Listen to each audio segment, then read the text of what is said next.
Terima kasih Anda masih bersama kami dalam Sapa Indonesia Pagi. Saudara Suharsono, rekan pekerja bangunan Peggy Setiawan saat di Bandung angkat bicara. Suharsono alias Bondol menegaskan Peggy ada di Bandung pada 27 Agustus 2016 atau saat malam peristiwa pembunuhan Vina dan Eki. Suharsono alias Bondol menegaskan bahwa penetapan Peggy sebagai tersangka pembunuhan Vina dan Eki adalah salah sasaran. Pasalnya, saat 27 Agustus 2016 yang lalu, Peggy ini sedang berada di Bandung bersamanya. Dan di waktu yang bersamaan, Vina dan Eki ini menjadi korban kebrutalan geng motor. Suharsono mengaku dirinya dan Peggy sedang membangun rumah Bapak Aceng. Bahkan saat malam kejadian, Suharsono bilang Peggy tengah mengantar dirinya ke Terminal Lewi Panjang Bandung.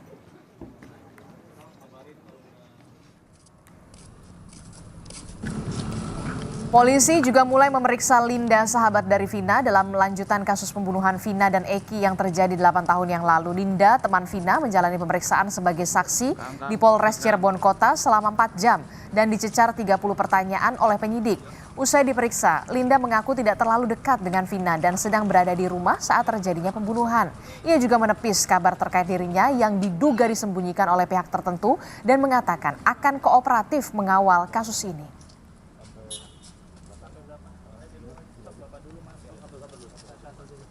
Polisi sudah menangkap Peggy Setiawan, tersangka pembunuhan Vina dan Eki yang sebelumnya dinyatakan buron.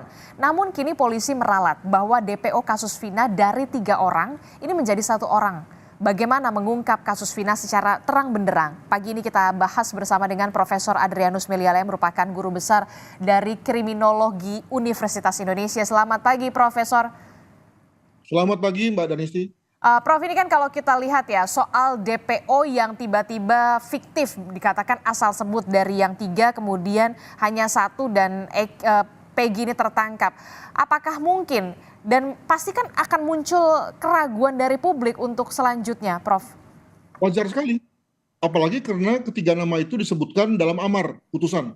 Tentu kalau sudah masuk dalam amar, itu tentu bukan informasi yang main-main tuh. Berarti sudah masuk sudah masuk filter ya dari berkas lidik, berkas sidik, berkas tuntut dan kemudian lalu diperiksa di pengadilan, maka tentunya mesti ada dasar kuat dalam rangka dimasukkannya 3 orang itu sebagai DPO, sebagai orang yang belum mendapatkan putusan pidana dalam amar putusan. Nah, tetapi jangan lupa bahwa sekali lagi ya ada faktor waktu 8 tahun di mana kemudian ada pengerusan, pendistorsian informasi, pendistorsian keingatan, pendistorsian bukti ya, hilang, rusak dan seterusnya, sehingga lalu kemudian terpaksa kepolisian bermain aman ini. Jadi mungkin kalau soal dibilang bahwa hanya ingat-ingat mungkin itu tidak terlalu tepat demikian, tapi setahu saya adalah bahwa polisi itu bermain aman dalam arti bahwa memang tidak diketemukan berbagai link ya, berbagai ikatan, berbagai hal yang menghubungkan antara dua DPO dengan kasus ini. Maka lalu apa yang harus dilakukan? Mengambil orang yang tidak diketahui sama sekali malah bahaya tuh ya. Maka kemudian lalu polisi main aman dengan cara mengambil Peggy saja sebagai DPO. Demikian.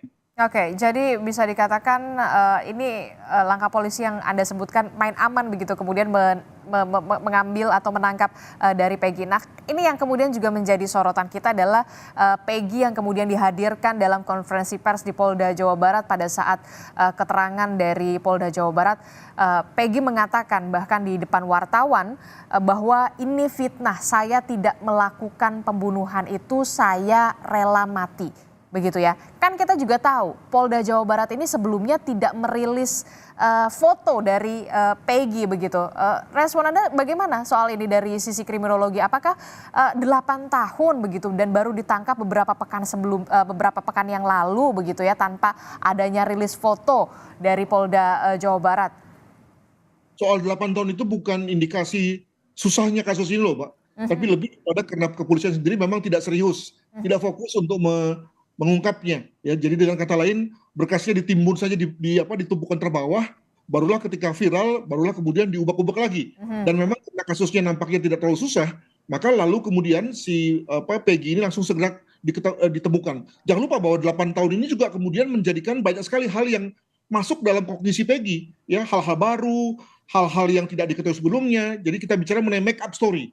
Jadi kalau saudara Peggy ini meminta kita untuk percaya padanya, maka sebetulnya juga ada juga hal yang membuat kita tidak percaya padanya, bahwa apa yang menjadi keterangannya akan yang dikatakannya bahwa saya bersedia mati itu adalah sesuatu yang sudah dipelajarinya, sesuatu yang sudah didengarnya selama 8 tahun ya.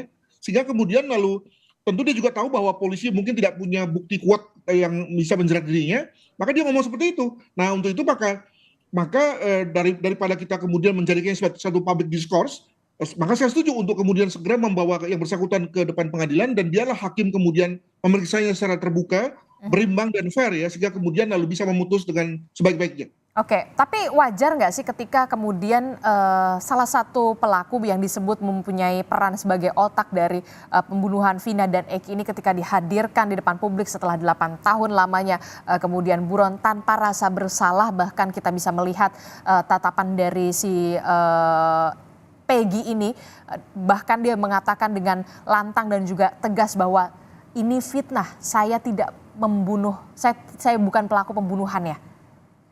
Setelah 8 tahun tentu orang kan sudah belajar, Mbak. Sudah tahu banyak gitu ya. Dulu dia mungkin masih anak-anak, sekarang dia sudah dewasa. Dia sudah belajar, jadi dia tidak lagi murni pada apa adanya. Maka yang kemudian menjadi pegangan Polri adalah apa fakta yang bisa menjeratnya pada hari ini. Harus begitu. Ya. Demikian juga misalnya tadi terkait dengan 2 DPO. Maka tentu menjadi menarik adalah karena 2 DPO ini kemudian tidak ada, maka bagaimana konstruksinya? Kenapa? Karena di awal dikatakan bahwa tindakan ini dilakukan oleh 8 orang plus 3. Ya sekarang kemudian setelah 2 orang ini nggak ada, berarti kemudian konstruksinya dilakukan oleh 8 orang plus 1. Nah itu kan juga tidak gampang bagi kita untuk memahaminya. Nah untuk itu maka ketika nanti kemudian polisi lalu JPU juga memberikan konstruksi baru kepada pengadilan, apakah pengadilan percaya? Nah itu 50-50 tuh. Untuk itu maka ini menarik di pengadilan yang akan digelar kemudian. Begitu. Oke, dan yang kemudian menarik juga saat ini adalah ada nama baru begitu ya. Nama baru dalam arti kata begini, ada nama Suharsono yang kemudian baru muncul ya setelah 8 tahun begitu ya, yang mengaku memang rekan dari Peggy ini dan mengatakan bahwa Peggy pada saat malam kejadian ini berada di Bandung, Jawa Barat begitu, sedang mengerjakan proyek rumah. Ya sekali lagi kalau kita juga diminta percaya terhadap pernyataannya, maka juga ada banyak hal yang membuat kita tidak percaya. Ya, kita yakin bahwa atau kita bisa yakin bahwa yang bersangkutan itu sudah disiapkan, sudah diajar, sudah dilatih untuk bicara seperti itu. Ada banyak sekali kesempatan bagi PH misalnya atau yang lain untuk kemudian mencari orang-orang baru yang bersedia untuk mengatakan sesuatu yang mendukung Peggy. Jangan juga lupa bahwa ada juga saksi lain yang kemudian mengatakan bahwa Peggy itu bersama-sama dia. Jadi ini rame nih ya, dan apakah kemudian lalu hakim itu akan mempercayai yang kita sebut sebagai talking witness ya, witness saksi yang bicara, atau kita bicara mengenai factual witness atau saksi yang memang faktanya begitu ya. Nah, maka kalau kemudian nanti hakim lebih percaya bahwa Peggy terlibat, ya lalu jangan juga masyarakat berpikir bahwa ada apa-apanya, ada orang di baliknya dan seterusnya. Tapi yang kemudian juga menggelitik rasa penasaran saya, ini kan Peggy ini ketangkap ya setelah 8 tahun. Nah dari sisi kriminologi Prof. Adrianus, apakah mungkin kemudian kejahatan ini bisa ditutupi selama 8 tahun? Berarti bisa dikatakan ahli betul ya sosok Peggy ini untuk bersembunyi. Kalau kita lihat Peggy ini bersembunyi di wilayah Bandung, Jawa Barat yang kemudian tidak jauh lah dari Cirebon. Ini tidak karena pelakunya ini jago ya, tapi lebih kepada tadi kembali bahwa ini memang tidak diseriusi oleh polisi, ya terutama setelah polisinya berganti setelah adanya rotasi, mutasi, promosi, di mana kemudian polisi yang bertugas pada saat itu kemudian saat dia mendapatkan telegram, saya duga, kemudian segera meninggalkan pekerjaan rumahnya, lalu kemudian dikerjakan oleh penerusnya. Nah penerusnya ini malas dia mencuci piring kotor yang dilakukan oleh pendahulunya. Nah kemudian si petugas ini, pejabat ini kemudian lalu mendiamkan, buying time, sampai kemudian dia ganti lagi, lalu kemudian dikerjakan lagi oleh penerusnya lagi. Penerusnya juga begitu, malas lagi untuk membersihkan atau mengungkap kasus ini, barulah kemudian rame serius baru sampai pada ketika kasusnya viral gitu ya.